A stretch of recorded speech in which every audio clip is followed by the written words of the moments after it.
Let me tell you a story about IT and OT. We've been hearing about this, right? Comes up on all um, a lot of customer conversations is mentioned on the all hands quite a bit. But let's see what it is and where it becomes a reality for a business. I assure you, this is not a technical session. Not the best person to do it. We've got much smarter people in the business to tell you about this. But I want to get you to this, right? I want to make sure you can see how this becomes a reality, a problem worth solving, where we can then help businesses and yeah, score some wins in the process. So think about Bob and Mary. Bob and Mary have started a business. I'm not going to say how big, but let's say sizable enough. And what they're doing is they are manufacturing dog shampoo, let's say, right? And dog shampoo has obviously a specific kind of a formula. Bob and Mary seem to have really, really got this right because it sells a lot at the village fair. Um, some news channel picks it up, and suddenly they are viral on the internet, right? People can see it. They're getting a lot of likes, and yeah, you got 1 million views on the couple from Pennsylvania who made it big, and they are selling a lot of this dog shampoo, which is great until a point. Um, because the thing is that they know that they need to mix ingredients X, Y, and Z, 10 mils of this, 50 mils of this one, but then this is at 50 degree. Let's say Celsius. I know they're in Pennsylvania. Okay, you know what? Let's make it 80 Fahrenheit, just to be fair to Bob and Mary. And then this guy is only 2 mils. What could this be? This could be, let's say, the emulsifier. This is their fragrance of some kind. And this is a secret formula, some secret quote unquote sauce. I hope they're not adding sauce to the shampoo, but let's say it's their secret sauce. But think about Bob and Mary, who got popular based on their dog shampoo formula, and people are loving it, and people are buying it. But then what Bob and Mary are realizing soon enough is that, okay, to get to this, I mean, of course, they don't want to bring in these ingredients, X, Y, and Z, to the exact quantities that it takes to manufacture one bottle, right? And in this case, the one bottle can be, let's say, something happened, they do some aeration on the bottle and whatnot, and it becomes a 70 ml bottle, right? Let's say 70 mLs. And of course, it's got a little box in it in which it, or a container in which it sits, and things along those lines. Now, what's interesting here is that this final packaging does not define the amount of these ingredients they need to hold, right? This could be something they have produced in a 10-liter vat of some kind.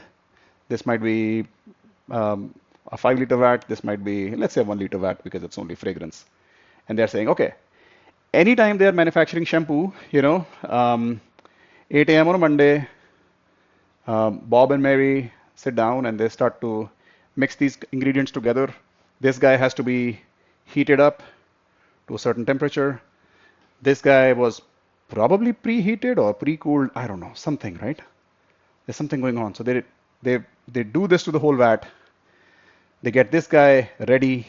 They do this, and then they mix, and then perhaps they let it cool, and then they start to bottle. And when they're bottling, they are taking out individual bottles, and then they are sending it to stores now because it's popular, right? People want to carry it. Costco wants to carry it, let's say. Locally manufactured. It's got all the right kind of certifications. People love it.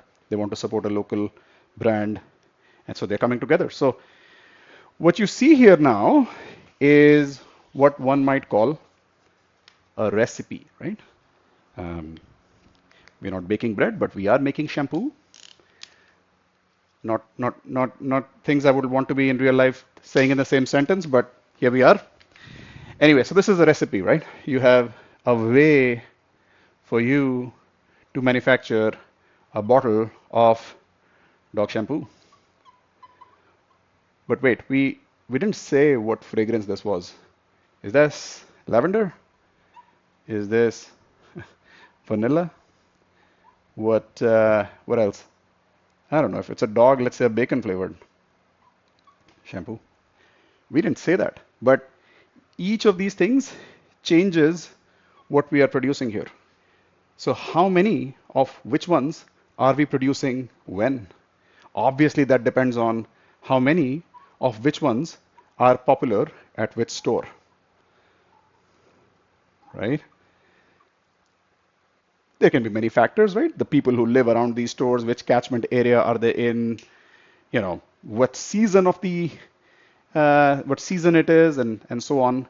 But just to recap, we have a recipe for a certain kind of dog shampoo. And the question we are asking is, does the fragrance change? It does. Based on that, the recipe might change, but let's say it's the same. And other than just adding the fragrance or the kind of fragrance, nothing else needs to change. The bottle might have to change, or the sticker on the bottle might have to change, right? There's something going on there, and the specification on the bottle will change. So you've got some variables coming in now. They got popular for the lavender make, but now they are interested and they are being asked to produce more options. You know what? Let's say they're not being asked, but would you not want to build up new markets, expand into new products, right? And here they're not doing much. They're not saying if we're going to start to sell a 1 liter bottle of shampoo. They're still saying it's 70 mils. It's premium. It's 10 wash in 70 ml kind of a package. But his is already becoming a reason for them to experiment with more. So as they experiment with more, right? I'm just going to go back to the same idea here. You have the X, Y, and Z elements, which have their own formula, as I mentioned to you. Let's do a little cleanup here. All right, they have their own little formula. And now we can think back to the fact that X, Y, and Z need to be brought together in a certain configuration, right? And then you produce one bottle of the shampoo. The amount that you are pulling in from here, how does that happen? Hey, Bob, right? What? We are running low.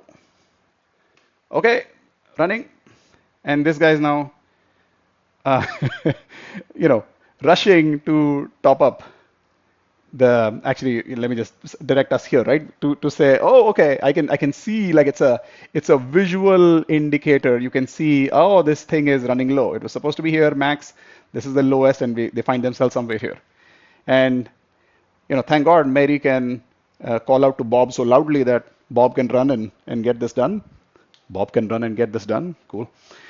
So this happened, right? Visually, Mary is sitting next to the machine or wherever this little dispenser is that is supposed to have a certain amount, which is then getting mixed. Imagine making a smoothie in your container. You need a little bit of everything and almost the exact amounts. Something of that nature is going down here. And the same idea here, and the same idea here. Hey, running low. Running low? What do you mean? We just bought a liter of this last week from Farmer Andy, right? But you know what? We're running low. Call him. Oh, but Andy's on vacation, right? It's August. People are on PTO. So what do we do now, right? So suddenly now your production risk is going up because you were not able to let your supplier know in time that you're going to need this because the demand is high. How? Dogs are going out more because it's summertime, right? Remember PTO?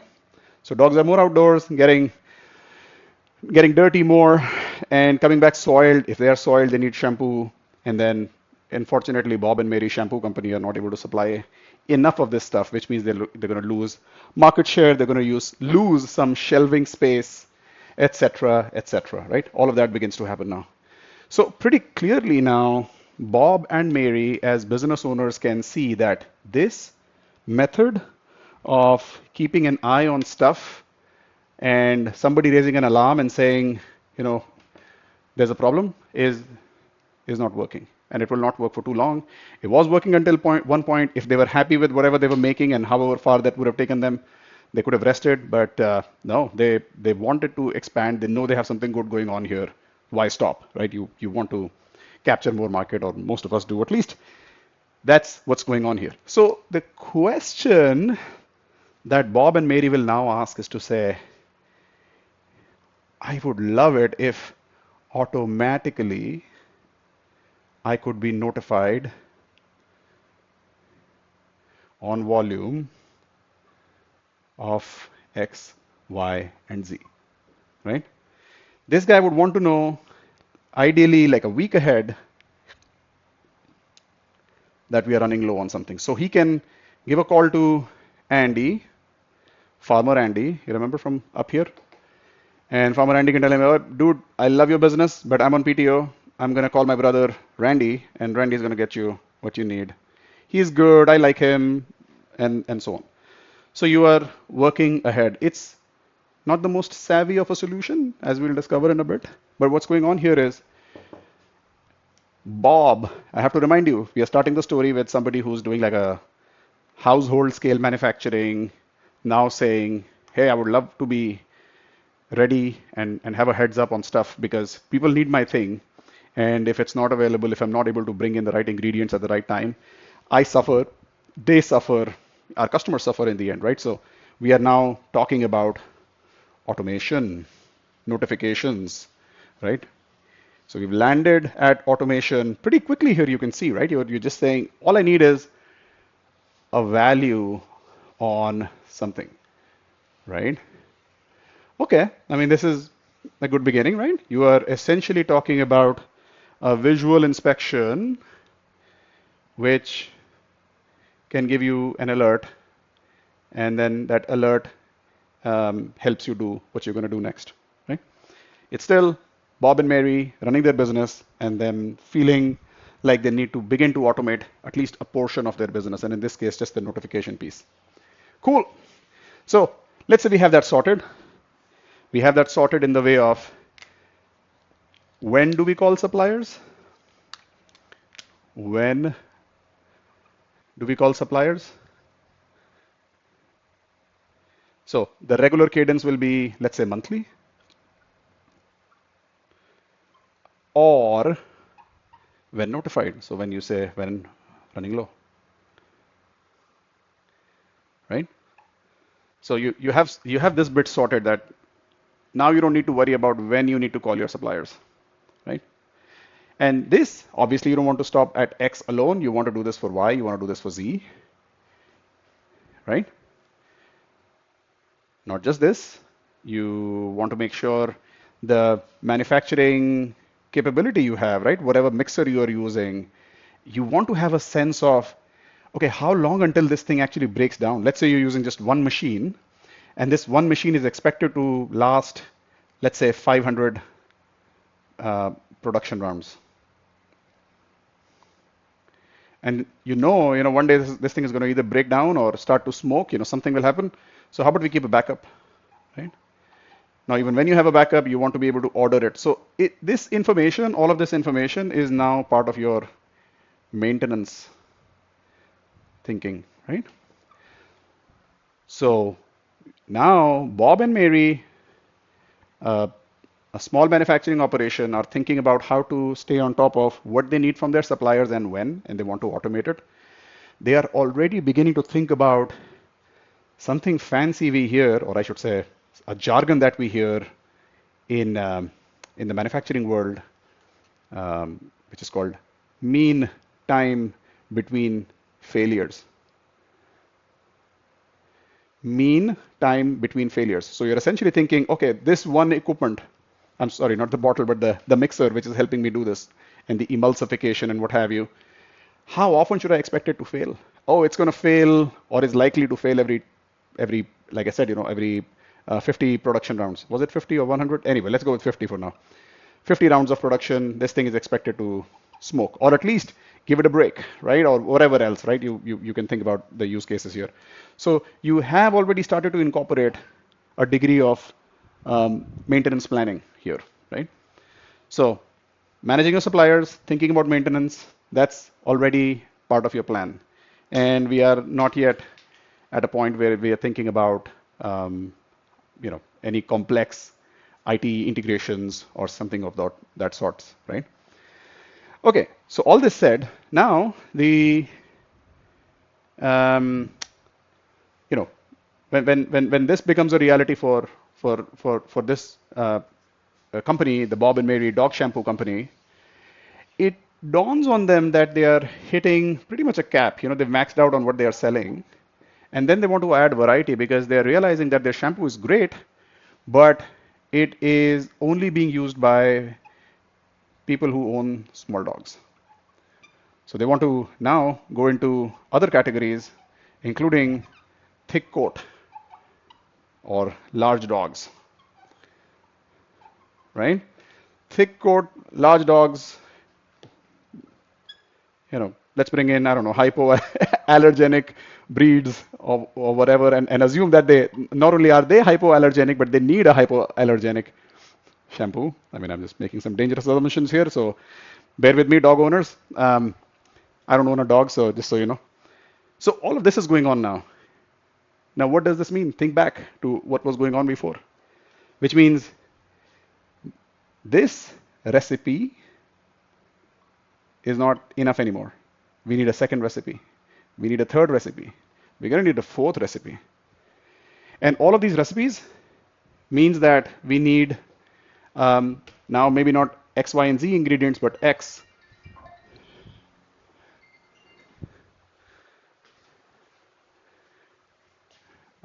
W, O, and T as ingredients, right? I'm just coming up with stuff now. So they now need to be dealt with a different recipe, recipe number 2, right? And then you need a separate bottle, you need something else, blah, blah, blah, right? So now you can begin to perhaps see some of the complexity creeping in because we are dealing with 4 different recipes. Now, if I were to say, hey, hey, dear colleague, can you bake a cake? You'll say, yeah. Can you bake a pie? Yep. Can you bake a cookie? Yeah. And for most of us, all of these things are baked in the same oven. Yeah, the same oven, right? You don't have a separate one to bake the cake or the pie or the cookie. Let me work with that assumption for now. So it's the same equipment. It's the same station. It's the same place. But you're setting things up for a cake. You're setting things up for a pie. And in some cases, you might have this on the upper rack, this on the lower rack. That's, again, your recipe, your formula, your way of manufacturing stuff. So what's going on now is that we can see Bob and Mary to be inclined to use the same way, the same infrastructure to mix these things together. So now they have 10 liters of this, X, but then they might need another vat because in the other shampoo they're going to manufacture, they're going to need 50 liters of the W ingredient, another one for O, another one for T. But the idea is they're all sort of hooked up to the same station, right? The same manufacturing station. And you're able to control these things to say, oh, right now, 8 a.m. to 11 a.m., it's small dog shampoo time. 11 to 11:30 is cleanup of the machines and resetting perhaps. But beginning 11:30, what we're doing next is the thick coat dog formula, which in itself has got different fragrance configurations, right? Vanilla, or I don't know, the bigger dogs or thicker coat dogs like something else. But there you go, right? You've got now new variables coming in, new complexities coming in. To recap, Bob and Mary started out with one shampoo, market loved it, they started to supply, they started to realize some issues around when do we get stuff from where, how do we stay on top of that, to the best of their capability, being a 2-person business. And now they're expanding and they're realizing, or I should say they're constraining themselves by choice to say, we're not going to add more. We only have one garage in which we do this, right? So we cannot have another garage, or we cannot have another machine in the garage, or at least just yet. All we can do is bring in more vats, bring in more ingredients, and set up the same idea of notifying when we are running low. And we're going to keep running through this because in the end, we still know how to manufacture a bottle of high quality shampoo of a specific kind, and so on and so forth. So that's what's going on now, right? And you can see now we are talking about 4 different products, and each product potentially having 4 different flavors, right? Which means the bottling, the labels, the the sort of the packaging, everything can keep evolving, right? Based on what they're doing.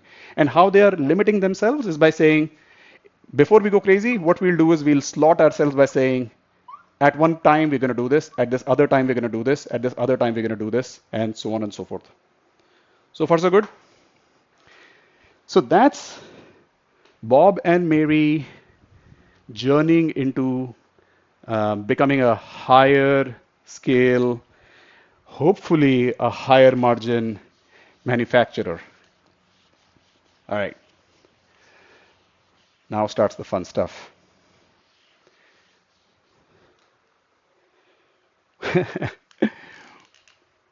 It's pretty clear to them that their choice of manufacturing time and volumes is pretty arbitrary, right? There's no real logic to it. It's just to say, I'm exhausted. I'm going to go eat lunch. So let's just finish here and then come back and continue on. And you end up producing 100 units of this, 400 of these, 300 of this other thing, and that's the schedule. So this is on the kitchen fridge, and this is what Bob and Mary do all day now. The problem is that you don't always need 400 of these. You don't always need 100 of these. There are seasonalities. So seasonalities come in from, like I said, in summer, you need more shampoo. Perhaps the bigger dogs, they need shampoo year round because whatever, right? They are required to go out more often. They come back dirty from the snow and whatnot. So this is all year.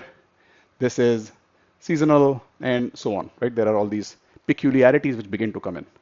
And remember, they are in Pennsylvania, but in California, the weather is not as much varying, let's say, right? So if they are expanding into this market, there's some other factors which will begin to come in. Does that make sense? Now we are adding variables beyond just the manufacturing packages, but saying, are we producing the right amount? Do we have the right amount of product to take to market? So this is where people start to think about planning for their resources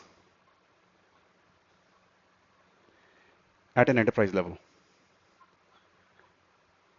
So this is the genesis of what we hear about a lot in ERP, and we know about SAP being a very popular ERP and several others.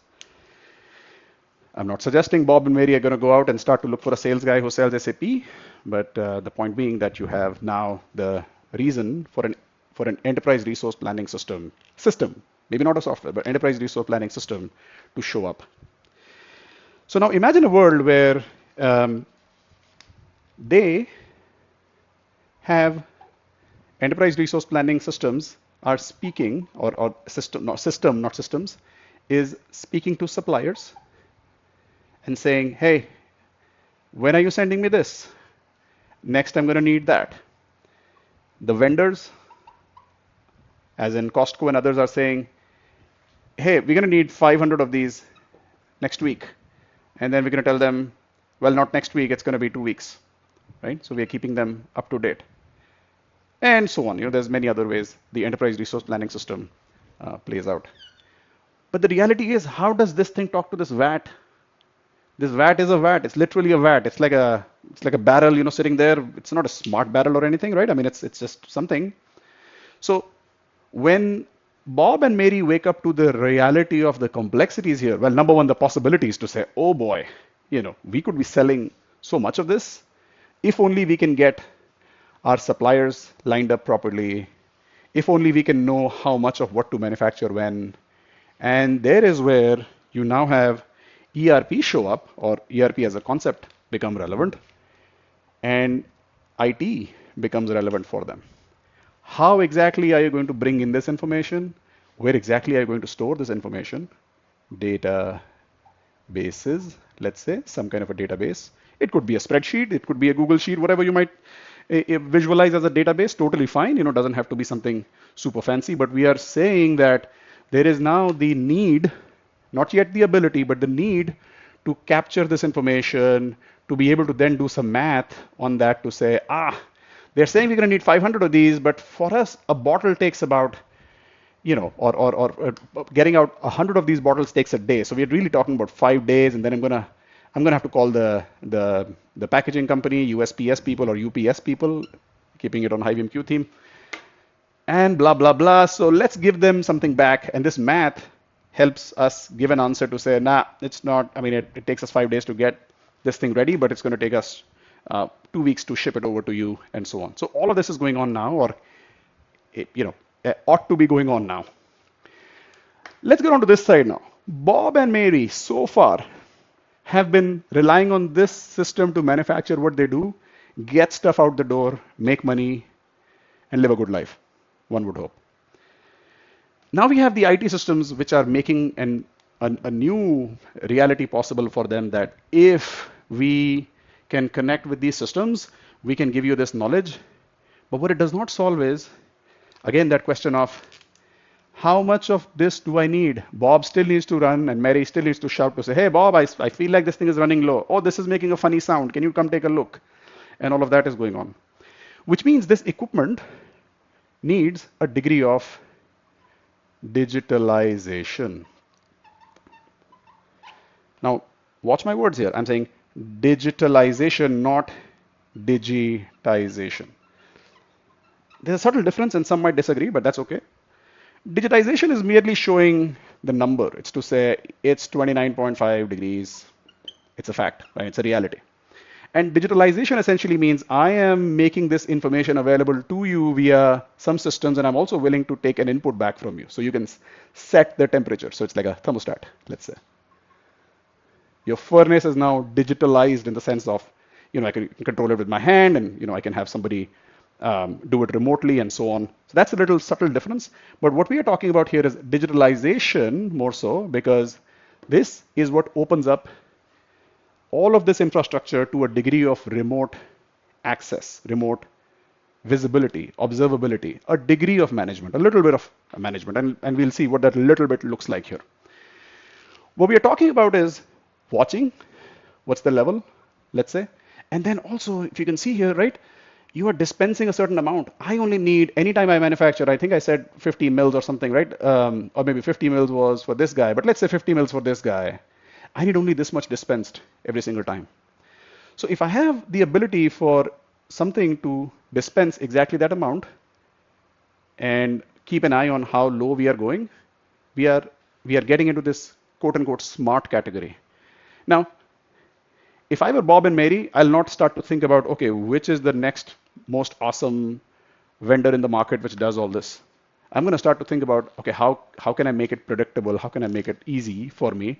I'm sure so far they were using, I don't know, maybe syringes to do this, right?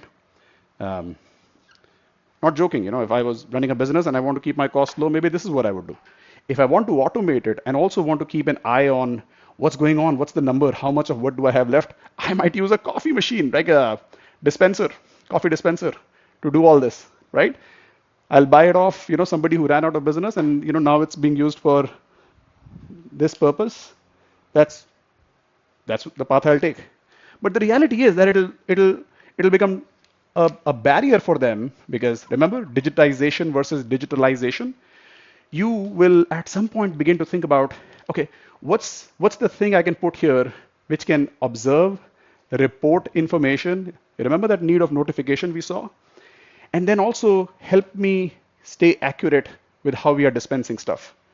So what you're doing here is talking about the same rationale. You're storing stuff, you're dispensing stuff, but now the machines are pressing the buttons, right? The machine itself is smart in the sense of, if I go and set the temperature on the thermostat, I am not obviously going into the furnace and changing something, right?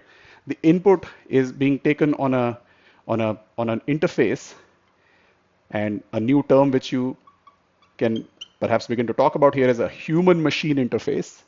And this is what is helping me do what I'm doing here, right? You have a way to now interact with the machine in some sense. I'm using some of this terminology a little loosely, but bear with me. I hope it makes sense in the way of how it applies here. If we are able to program these things, if we are able to program these, program essentially means, hey, when you hear from system X, okay, X we've used somewhere else, system beta, this thing, here's what I want you to do. If you hear gamma, here's what I want you to do, right? Something else. So you're able to program this thing, and being able to program the logic which controls all of this fanciness is called, you've heard this before, I'm sure, programmable logic controller, PLC. We'll not get into the details of how many do we need per machine, can one be spread over multiple machines. Short answer is yes, one can be spread over multiple machines, but that's not the point of our conversation right now. All I'm pointing out to you is that these systems can be digitized, and obviously they need to be of a certain kind, a certain make, for them to be becoming accessible to remote systems, to the possibility of digitalization, programmable logic control, which can sit in a box, which can be configured, and there's many companies which do this. We have this coming to life. All right, what happens next? So now Bob is like, for the longest time, I've been just okay with the syringes and doing it myself. Why the hell am I talking to, somebody over the phone who wants to sell me a PLC and explaining to me the magic of it and so on? But then he gives in, right? He says, okay, what the hell, right? PLC, what I'm going to do is I'm going to, at night, go into the system and check my sheet somewhere which says, okay, these many orders are in. I'm gonna give this information to this guy, and in the morning, these are now programmed to do something at some point as they are required to. And what's happening here, as you can imagine, is this person, and imagine like sitting on the middle of two systems here. You are sitting on a swivel chair. You're reading from here, and then you swivel to the other side, and you're going to the other side and punching that information in. I mean, obviously at this point, Bob, who was only manufacturing dog shampoos so far in his spare time, is also learning a bit of programming and what have you. It's a leap, but I don't know. Let's say his friend is helping him out, or maybe he can upskill himself, or maybe he is, right? Who knows? So that's what's going on now. And on the flip side of this now, when we are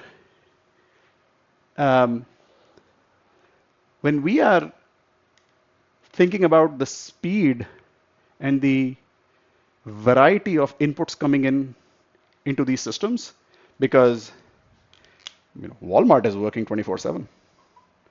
Or if you started to sell directly via Shopify, etc., direct to consumers are shopping 24/7. Costco, their inventory is kept up to date in real time 24/7, and they are throwing things at you like crazy. You don't want to be saying no, right? You want to be saying yes to all of this. So all this information is becoming available to you, and you are now, what am I doing here next? Every day at 9 p.m., our friend Bob sits down and figures out, what the heck is all this, right? What do I do next? And imagine more business becoming a bigger problem for Bob. So Bob brings in, 5 people to just read this information and punch it here, being able to give him all good signal at some point, and life moves on until it's holiday season, or something happens. People want to work not at Bob and Mary's shop, but they want to go work for HiveMQ or wherever. You have a lot of issues here. You have a risk of personnel, right? And which means the knowledge is not transferred appropriately. The skill gap is serious. Whatever this guy was able to learn is not being transferred, or whatever learning they are bringing in is not compatible with what they are looking to do here. Maybe they are telling them that this is not a good way of doing it. And then one day, Brian shows up, and Brian has taken some courses on HiveMQ University, and he knows what's going on here. And Brian says, hey guys, what's going on here is that your all of your operations, let's call this operations, are literally in a silo of their own. It's as if you guys don't want this side to know this side exists. So Brian says that you need to kill this silo, and your operations technology, OT, needs to bridge the gap and start to talk to IT. What that means is information coming in here should go here, decide what's needed here, and all Bob and Mary need to do is pay the vendors on time, collect the check, stay happy, take it easy, because this is possible. What happens next, do you think? I'll give you a second. Bob freaks out. Bob does not believe Brian. Bob is like, no way, Jose.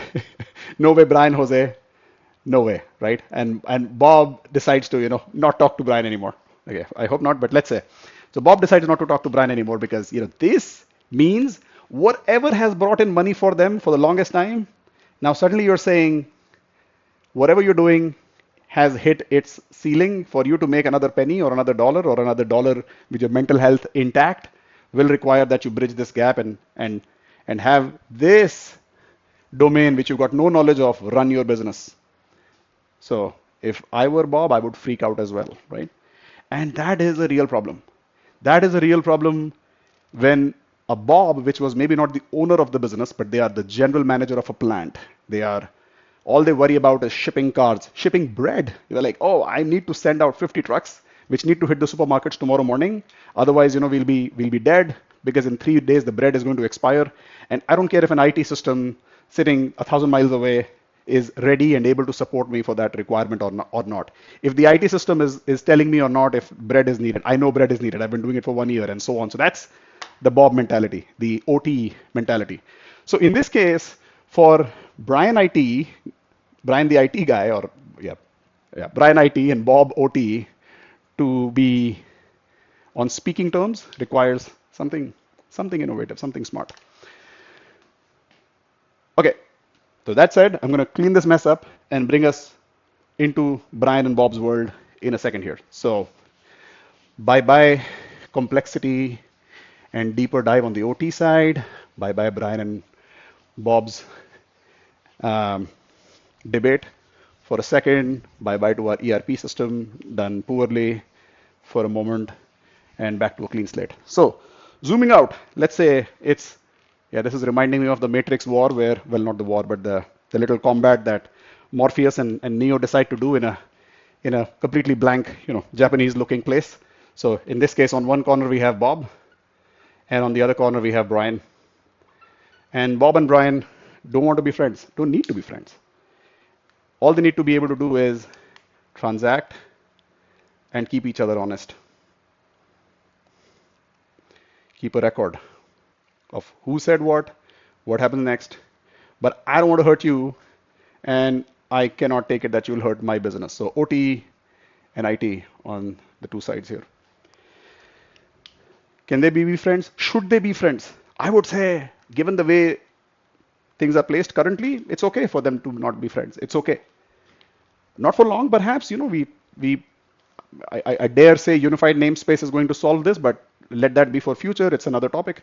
But for now, we are talking about OT and IT being able to transact and being able to keep a record of what are we doing, when, and so on. So if you think about HiveMQ in this whole mix and how we begin to become relevant and solving this problem, you have machines which need to talk to systems like the enterprise resource planning system. There's other things called manufacturing execution system, and so on. These are things which you hear about quite often. I'm just going to leave them here on the IT side so you know where they belong. Machines need to talk to these. Machines are not, um, these are not vacuum cleaners in my home, right? We are talking about machines inside machines inside machines, and then machines after machines after machines. You know, you've got multiple rows of these. There's hundreds, perhaps thousands of these units on a factory floor. But sticking with our Bob example here, right? We know there's not too many machines here. You know, we've got those little dispensers, the few vats he had, some of the sensors, the visual sensors, and so on. All of these things are sending some information, right? Some are saying, is it too low? Is it on yet? Is it cold enough? Is it shipped yet? Right? Stuff like this. Ship is not probably what the machine is generating, but you got my point, I hope. All of this comes together in HiveMQ Edge, because Edge is where you can plug in these machines which speak all different languages, not just in terms of the information they give, but this thing, the company which made the VAT is not the same company which made the optical sensor, and so on. They may not even know each other's names, right? That's that kind of diversity. And hence, obviously, the language they speak. And this is where we hear about, remember, we keep talking about BACnet and Alan Bradley and Modbus. You know, these are all things which these machines are throwing out. And why the hell does Bob need to know about all this? Bob doesn't want to care about this stuff. But the reality is that as we digitalize, this vocabulary becomes a reality of the OT side of the business. And as they come to terms with it, as you can see here, right, it's complex in the sense of different vendors saying different things for reasons that they can best explain. And this guy in the middle, HiveMQ Edge, and I'm saying little on purpose because it's low footprint, low powered, and supports, you know, some really fancy things like MQTT, SN, etc. on the transport. But that's a topic for another day. But really what we're doing here is we're saying, let's help you clean up all of this and send this information onwards into the HiveMQ broker, right? I'm choosing not to break this down into plant broker, central broker, etc. That's not something we need to worry about for now, but let's just say HiveMQ broker. Why? Why send it here? Well, this is where we can then hook these systems. Or could we not have hooked it here? No, from an architectural perspective, it doesn't make sense. We are trying to aggregate information from not just here, but other locations. So Bob and Mary at some point will grow their business, or maybe have enough machines that we need, you know, different locations in the same plant. You know, they've set up, I don't know, they've set up 2 sections in the garage perhaps, and so on. So anyway, I'm just pushing it too far with Bob and Mary. But here we are. HiveMQ broker is helping connect, or can potentially connect, these guys and these guys together. But let me remind you, Bob and Brian did not want this. They were troubled by, oh, you can do this, but at the same time, you know, you have those databases. You remember we said where the information can be stored? How and when did we agree to do all this? You know, I'm not okay with this architecture, Bob says to Brian, and I'm going to show you how they can perhaps meet in the middle somewhere. So remember some of these components here: Edge, HiveMQ broker, the ability for us to connect to databases, and of course, you know, all the other higher level systems, the ERP systems, MES systems. I'll come back to you on the specifics in a second here. So Bob and Brian still standing on 2 corners of the 2 sides of the rink here, or the line, or whatever sport you have in mind. They're not fencing for sure. It's expensive. What Bob says is, dude, I like what you have to offer, but I cannot let you control my stuff. So here, how about this? I'm going to throw all this information into something, and you're free to take it from here into your world, right? You need to go talk to Walmart, but don't come to me to say, what do I go tell Walmart? I'm going to make information available to you, and you can take it from there and go onwards. I don't want to see your face. Okay. Brian says, yeah, I can live with that, but how about I send you also messages and information which can help you update and know what you need to be doing next. Because there will be occasions and there will be situations where you are overusing something, and I will send you alerts which need to then be events on your side. I'm going to send you alerts which need to be events on your side. Okay, I get it. You're not comfortable with me touching your machines. I'm not gonna hurt you there. I'm gonna let you make the millions of dollars you're making with the system. But I can tell you that I can save you millions of dollars if you give me the chance, if you listen to me, etc. So so think about this place in the middle here for a second, right? You have this sort of zone which is open to a handshake of some nature. And this potentially could be a database where either party can throw in information. And how does HiveMQ integrate with databases? You've heard about this, I'm sure, are extensions. So let's say customers or this company particularly is choosing to use the PostgreSQL extension. And what that means is they're saying, whatever information I have, I'll send it into this database. As and when you see a change, you can read it and take whatever action you need to take here. And the other way around, Brian says, I'm going to send you stuff into this database, and as and when something changes, you can go in and take some action. Now I know the sort of technical people in at this point will be thinking, oh, you know what? This requires what's called bi-directional communication. We don't have bi-directional on some of our extensions. I understand that, but I'm just conveying a concept to you because the alerts can be managed outside of this directionality conversation. But that's more of an architectural conversation, solution conversation. We'll get there, right? But my larger point is that by the ability we offer on the extensions and the ability to integrate with databases, which become the point where the right information is available, right? If somebody is wondering why databases, that's the point where you're shaking hands and saying, we'll make the information available to whoever needs it. And the other party says, I'm going to throw in information as and when you need it and when you're ready to consume. Some will be tagged important, crucial, blah, blah, blah, and you need to take action or should take action. Because it's a regulatory, it's probably best that we shut down operations for the next 1 hour because of something. You are helping them take that step. So the ability for us to integrate with databases, and I'm not saying this is the only way that we can help IT and OT become more bearable towards each other or become as close as they come to being friends, but right in front of your eyes, you have at least conceptually seen that this boundary is not really a boundary. It's more of a DMZ, which is where they come and have their meetings. So the meetings which are happening are in our case, or the example I gave is the PostgreSQL database, and that's where you are choosing to actually, yeah. So currently we can read from sensors and into systems, but there's other ways to manage, how do you generate an event which can be made available here. But that's, again, like I said, it's more of an architectural conversation. So that said, what you can see is IT and OT not converging in my mind, not yet at least, but definitely conversing, right? So yeah, I hope that made sense. And in this whole process, you also saw what I showed you before this visual, which was sort of the edge to IT/cloud application kind of a journey which customers are taking. And the genesis of this, right? It started with Bob and Mary trying to just scale up their operations. And soon enough, Bob, the guy who owns the business, ends up being the OT guy. Brian, the guy who's bringing in new technology, new possibilities, becomes the guy who's having a bit of a difficult time here, just based on the reality or the evolution of the business. But then again, they are all here for the same reason, but they cannot risk the business just because there's new technology available. So how does it all come together? It's right here.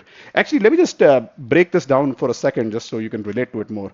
This database, why, right? What's going on here? What is in this database?